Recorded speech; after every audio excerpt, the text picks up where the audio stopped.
Hi there everyone, Ken here, your Thrifty Apprentice, and welcome back to the studio. Today I'm going to be showing you guys how to make this watercolor card creation or a version of this watercolor card creation using the pattern paper that we printed using our glass technique in the very last video that went up on the channel.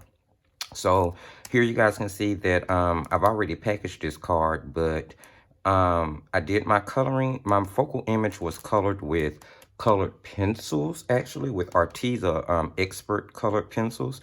I think it came out really, really nice.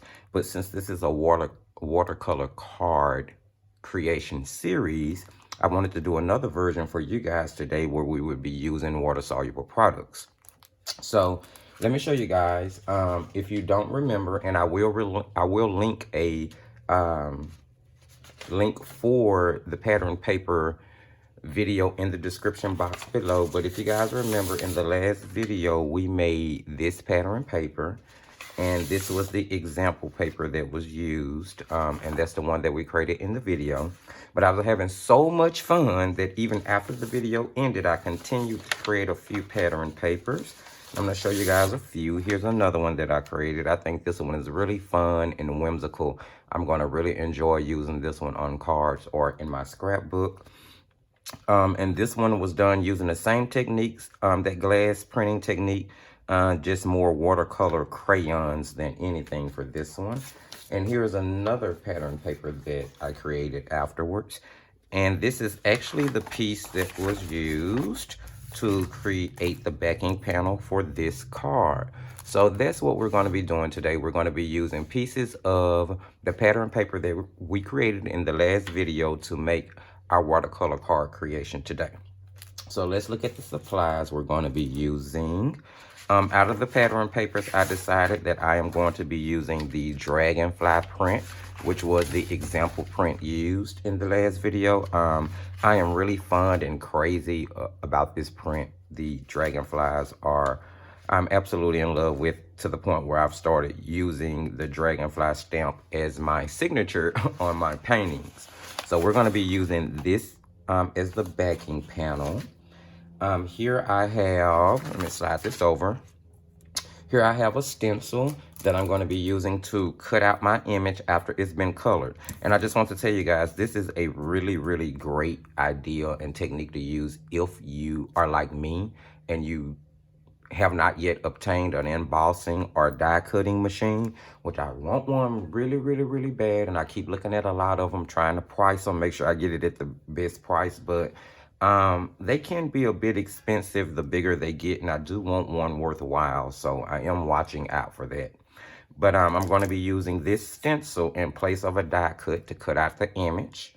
We're just using our standard A2 4 1/4 by 5 1/2 cards for backing that you guys see me use all the time.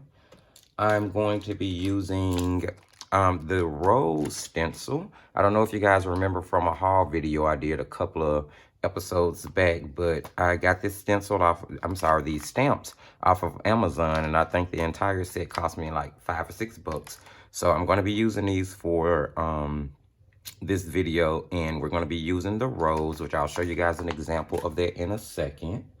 I just got a piece of green cardstock here that we're going to be using as the backing panel for the card because I don't want it to be white. And we are also going to be using, for the first time on video, our Caran d'Ache 30-piece set of super soft water-soluble colored pencils.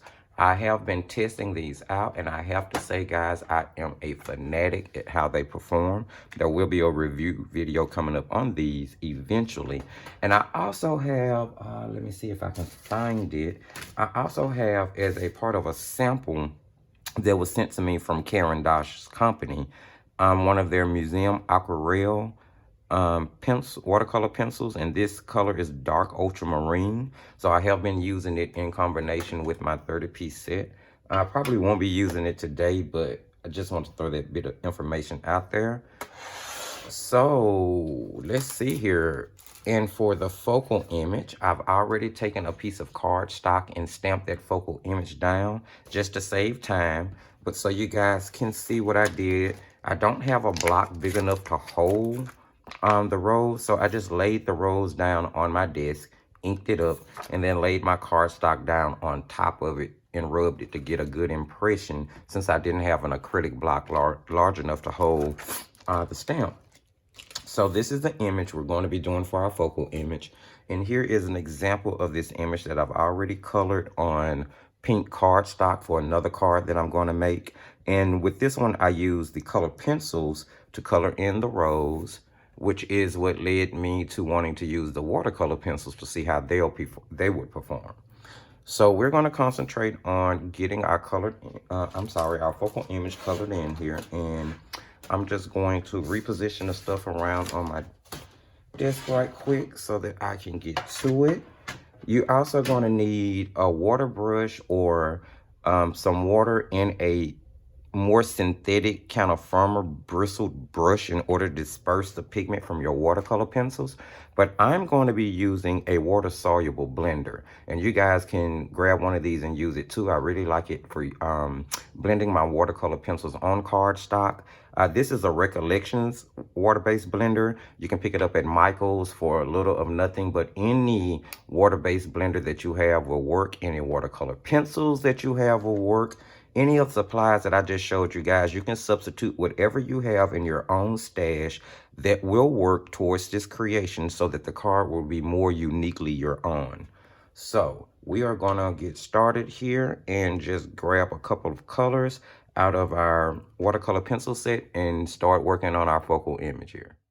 Okay, as we get started on our focal image, I am going to be removing a couple of colors from the watercolor pencil set. You'll see that I do test the greens on the bottom just to make sure that I'm getting the 2 greens that I want. Then I'm going to take my darker red from the set, which was carmine. The lighter red is going to be scarlet. The greens that I'm using are spruce green and leaf green, if I'm not mistaken. So I'm just taking my carmine here and I'm just going over the darker areas of the stamp. Now, this one thing that I love about these stamps is that you drop your shadow in wherever you see the black darkened areas already, and then you just take your lighter color and go back over the top of everything. It makes coloring these images really, really easy and creating a card really quick. So I'm just making sure that I have enough layers of the red on the flower part of the rose. And now I'm going to take the green and go in and do my stem and my leaves. You'll notice that I take the darker colors to outline the flower as I'm painting, and I do that because although the ink is dry, I do want to lock it down into the paper a little more, and I'm not really worried about it running once I add water to it. Now guys, I did say earlier in this video that I was going to be using a water soluble blender in order to blend my watercolor pencils on the cardstock, but you will see here I did grab a brush and water instead. And this just because I wanted to make sure that the bristles I was using was going to be stiff and firm enough to really push that pigment around.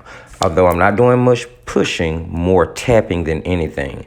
Because what I wanted to do was liquefy the watercolor pencils more so than spread the pigment out. Just to give it more of a vibrant and standout type of color. Now you'll see that I'm blending out the darker shadow, the carmine here in the rose, just to give it some depth and dimension. And from here, I will move on to go ahead and start doing my leaves. Now guys, when you're using watercolor pencils, it's always my suggestion, blend out your lighter colors first, then go back and blend out your darker colors. That way you don't contaminate the lighter colors.